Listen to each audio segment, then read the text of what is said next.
السلام علیکم ورحمۃ اللہ وبرکاتہ۔ ناظرین، مرکزی جمعیت اہل حدیث ہند پوری دنیا میں عموماً، ہندوستان میں خصوصاً امن کو عام کرنے کے لیے دن رات محنت کر رہی ہے۔ اسی سلسلے کی ایک اہم کڑی 34ویں آل انڈیا اہل حدیث کانفرنس ہے۔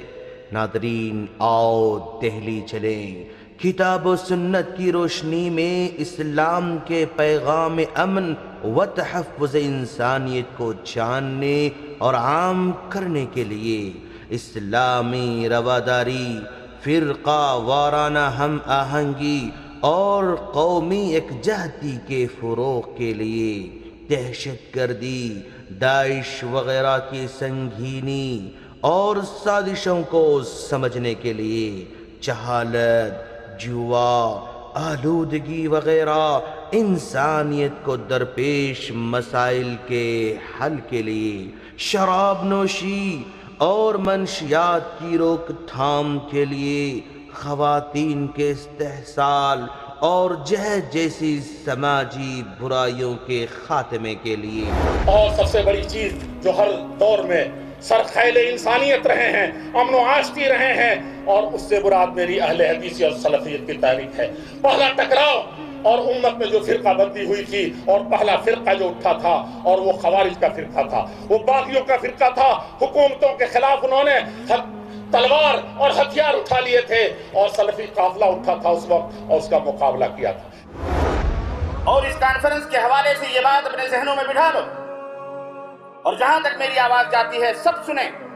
اپنے بھی پرائے بھی، حکومتیں بھی، حکومت کے ماننے والے بھی، ہم بھی، سب بھی، مسلمان بھی، غیر مسلمان سب۔ اسلام کا تصور جو مسجد کا ہے وہ یہ نہیں ہے اینٹ اور گارے سے مسجد تعمیر کر کے گنبد بنا کر اور منارے بنا کر، یہی ہے نہیں، بلکہ اسلام کو اللہ تبارک و تعالیٰ نے یہ مقام اور نسبت عطا فرمائی ہے کہ اللہ عز و جل نے پوری روئے زمین کو مسجد بنایا ہے۔ مسلمان جس زمین پر سر ٹیک دیتا ہے وہی اس کی مسجد کہلاتی ہے۔ ألا إنما التقوى هي العز والكرم وحبك للدنيا هو الذل والسقم وليس على عبد تقي نقيصة إذا حقق التقوى وإن حاك أو حجم۔ مرکزی جمعیت اہل حدیث ہند کے زیر اہتمام 2 روزہ عظیم الشان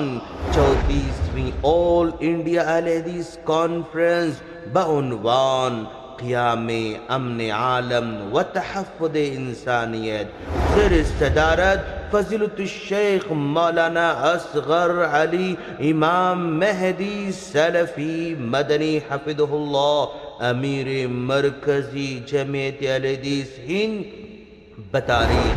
9-10 مارچ 2018 بروز جمعہ و ہفتہ، صبح 9 بجے تا شام 10 بجے بمقام رام لیلا میدان نئی دہلی منعقد ہونے جا رہی ہے۔ اس میں ملک و بیرون ملک سے مشاہیر علماء کرام، مفکرین عظام کے چشم کشا،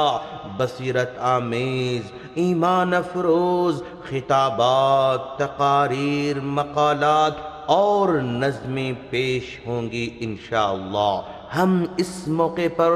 آپ تمام ناظرین سے گزارش کرتے ہیں کہ اپنے کاموں کو آگے پیچھے کرتے ہوئے 9-10 مارچ کا ٹکٹ بک کر لیں، اور بلا تفریق مسلک و مذہب بڑی تعداد میں دینی حمیت، اسلامی اخوت، جماعتی غیرت، انسانی بھائی چارے کے ساتھ جوق در جوق شریک کانفرنس ہو کر